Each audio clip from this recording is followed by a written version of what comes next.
A gente vê, né, com aqueles eletrodos assim na cabeça. O que processo que está acontecendo na hora que a pessoa está tendo uma enxaqueca? Qual é o processo? Qual que é? Na verdade, veja bem, nós não conseguimos enxergar a dor de cabeça com exames de imagem, certo? Se você quiser, na hora da dor de cabeça, uma tomografia, uma ressonância, você não vai perceber nada. Mas se você, por exemplo, fizer uma ressonância magnética funcional ou um exame muito complexo, que é o PET scan, que nem sequer existe no Brasil, você vai ver que existe uma ativação de certas regiões cerebrais que estão correlacionadas com a geração da enxaqueca e com a percepção da dor.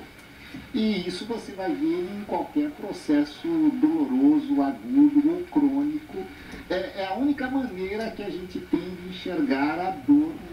Você falou no começo, na primeira resposta, de que 18 a 20% das pessoas do mundo ocidental tem dor de cabeça, tem a enxaqueca. Então eu começo a pensar, mulheres.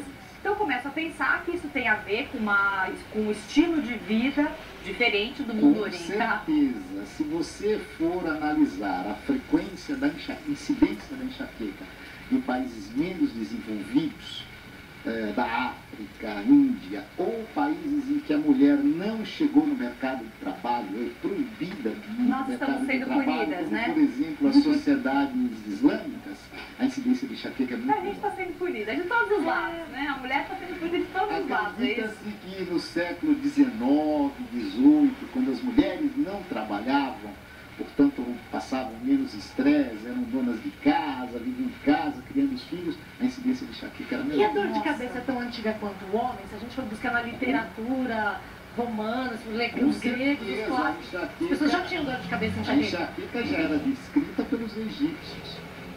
Existem papiros com descrições de enxaqueca. Inclusive, da aura da enxaqueca, né? A gente deve lembrar que cerca de 1/4 das pessoas que têm enxaqueca apresentam, antes da dor de cabeça, uma alteração na visão que nós chamamos aura.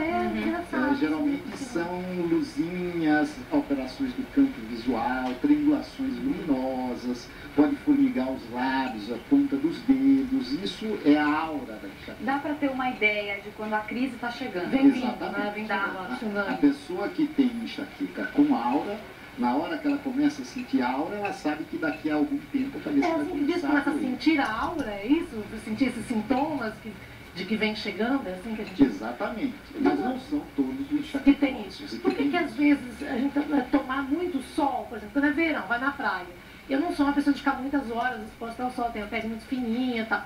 Mas se eu ficar muito tempo no sol, tomar muito banho de sol, tem dor de cabeça depois. É verdade. É alguma coisa... o sol pode desencadear? Não, veja bem. A pessoa que tem enxaqueca, ela tem uma predisposição a ter enxaqueca.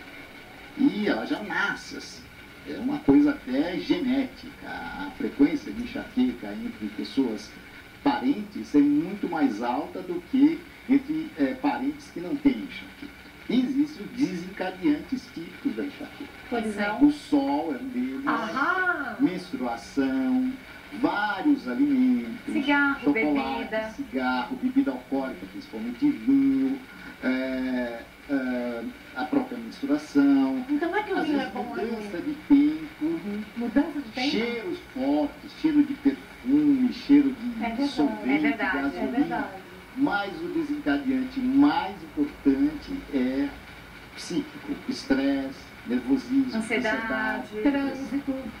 Olha, esse é o desencadeante mais comum. Agora tem aqui uma notícia, no mínimo interessante. A Anvisa liberou o uso de Botox para o tratamento contra a enxaqueca. A técnica já é utilizada na Europa e nos Estados Unidos. E agora começa a ser usada por médicos aqui no Brasil. Os resultados podem levar os pacientes a abandonar os remédios. Veja.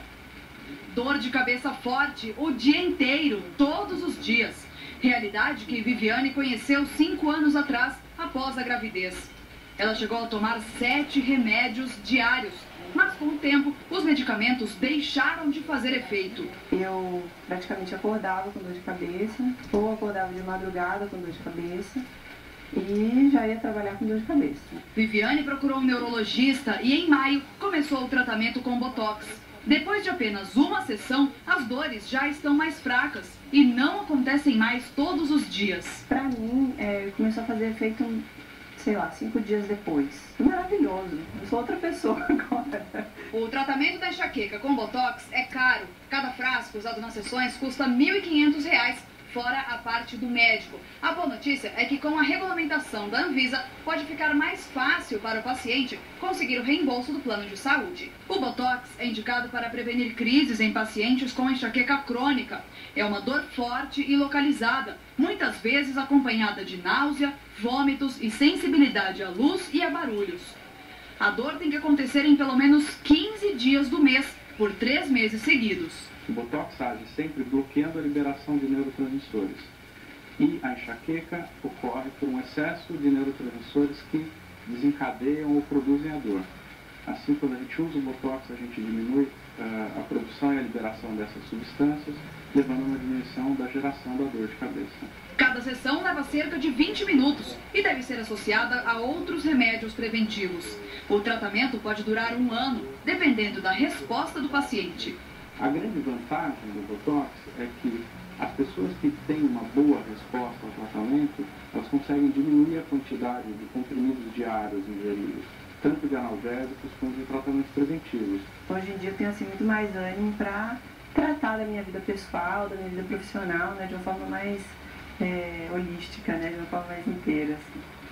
Isso é muito interessante. Vamos perguntar para o Antônio César se o Botox de fato é uma nova ferramenta contra a enxaqueca, já pode ser considerado? As injeções de toxina botulínica são consideradas uma nova ferramenta para a enxaqueca, principalmente nas enxaquecas muito frequentes. Muito frequente significa o quê? Todo mês? Não. Nós consideramos enxaquecas crônicas, aquelas que doem 15 ou mais dias por mês. Nossa, é gente que tem enxaqueca quase todo dia. E um grande problema nesses indivíduos é que eles tomam muitos analgésicos, e isso é um erro, porque o abuso de analgésicos, além de piorar a dor de cabeça, porque induz uma dor de cabeça rebelde, causa como se fosse uma dependência do medicamento, e a dor de cabeça piora. Porque ela acaba se perdendo torna efeito. uma dor diária e o remédio não funciona mais. Então, nessas pessoas, nós precisamos usar medicamentos preventivos, que são medicamentos que não são para tirar a dor naquele momento. Eles são usados para um uso contínuo, diário, para evitar que a enxaqueca apareça. Então, esses medicamentos têm que ser usados por muito tempo, pelo menos 1 ano, geralmente até mais. E são, na maioria, medicamentos por via oral, ou seja, comprimidos que a pessoa toma todo dia. 1 ano ou até mais, porque supõe-se que depois desse 1 ano, esse período pré-estabelecido, as dores não voltem mais? Veja bem, eu não acredito que a enxaqueca seja curável. Na verdade, eu acho que a única coisa que cura a enxaqueca é o próprio envelhecimento, porque depois dos 60 anos as pessoas tendem a ter menos enxaqueca e elas vão sumindo gradualmente. Isso é para controlar a enxaqueca. Mesmo tomando esses profiláticos, eu sempre aviso, olha, de vez em quando pode doer. Claro. Mas para uma pessoa que tem dor de cabeça todo dia, se você conseguir deixá-la tendo 1 dor de cabeça por mês, já é uma grande vitória. É uma vitória mesmo. Essas coisas comezinhas, corriqueiras que diz assim, toma um banho quente que relaxa, ou faz uma massagem. Uma compressa na cabeça. Uma compressa, um pano higiênico que põe um saco de não sei o quê, pepino, rodela de pepino, saquinho de chá, tem essas coisas do IN. A enxaqueca, ela pode ser de várias intensidades. Ela pode ser leve, média ou forte. Então, dores leves, a gente sempre orienta o paciente tentar não tomar remédio para dor. Geralmente, se a pessoa, uma enxaqueca leve, dormir, deitar num ambiente repousante, escuro, mas ela dormir algum tempo, ela pode acordar sem dor. Ela também pode usar esses métodos, que geralmente são métodos que esfriam a cabeça, né?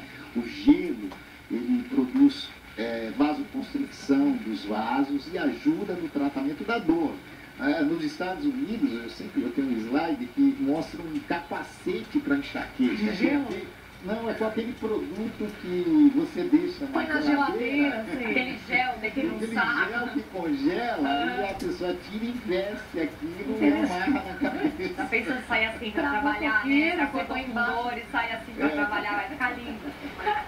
E agora, é lógico o seguinte, enxaquecas muito fortes, isso não vai. Não tem condição. Então, muitas vezes, nem os próprios medicamentos que a gente dá por boca adiantam. Então, às vezes a pessoa tem que ir num pronto-socorro, Se tomar for um injeções. piloto de avião, se for um neurocirurgião, se for um médico, um dentista, um operador de máquina, como é que a pessoa trabalha? Não trabalha, né? Não Na consegue, né? verdade, a enxaqueca é considerada, do ponto de vista econômico, altamente capacitante. As pessoas que têm muitas enxaquecas, elas têm prejuízos sociais, financeiros, culturais muito grandes. Emocionais. Então, isso é calculado até em termos de prejuízo. Por exemplo, nos Estados Unidos, eles admitem perdas de bilhões de dólares por ano, principalmente por falta ao serviço das pessoas com enxaqueca. Eu acho importante a gente ressaltar aqui também que as mulheres são as maiores vítimas da enxaqueca, né, no mundo ocidental, digamos assim, como o senhor já explicou. Agora, o uso de contraceptivos podem aumentar a incidência da enxaqueca nas mulheres ou não? Olha, isso aí é uma coisa controversa. Na verdade, poucas vezes a gente consegue determinar que o uso do anticoncepcional induziu enxaqueca. Isso é muito raro na clínica. Na verdade, às vezes, em mulheres que têm enxaqueca menstrual, Hormonal? que a dor aparece só no período menstrual, uma das maneiras de você tratar é você não dar aquela pausa de anticoncepcionais. É isso A que eu te mulher não perguntar. menstrua, Não toma precisa. anticoncepcional direto, como ela não tem Olha. aquele período menstrual, a cabeça dói menos. Era isso que eu ia te perguntar. Existem orientações de ginecologia